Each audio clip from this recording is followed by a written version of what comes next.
A Norfolk judge called a man extremely selfish right before sentencing him to prison for the death of a 2-year-old girl today. John Hardy will spend the next 35 years in jail on murder charges after being convicted for scalding the child with hot water in the bathtub and neglecting to take her to a nearby hospital. And Sparacco tells us what happened inside the courtroom, and we want to warn you, some of the details are disturbing.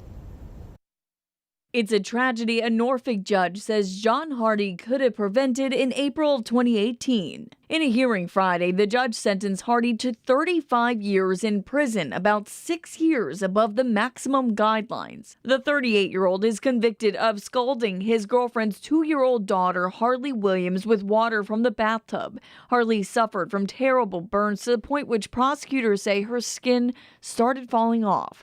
In a jail interview with 13 News Now last October, Hardy explained he did not intentionally hurt the toddler. I checked the temperature, and this was literally about 60 to 70 seconds that I was away from her before hearing her yell. Prosecutors said Hardy texted his girlfriend when it happened, saying, quote, "I'm going to jail," and didn't call 911 until the child started having seizures in the early morning hours. The judge called Hardy's decision to wait for several hours that night to call for help extremely selfish.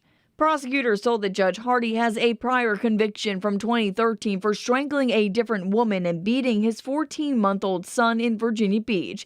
The judge sided with the prosecutors, saying doctors could have saved Harley's life had it not been for Hardy's delay in getting the child help.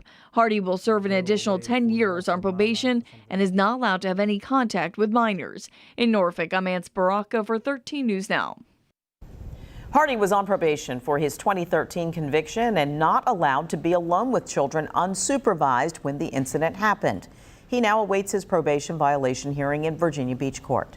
The child's mother, Shelby Love, is scheduled to be sentenced on June 23rd.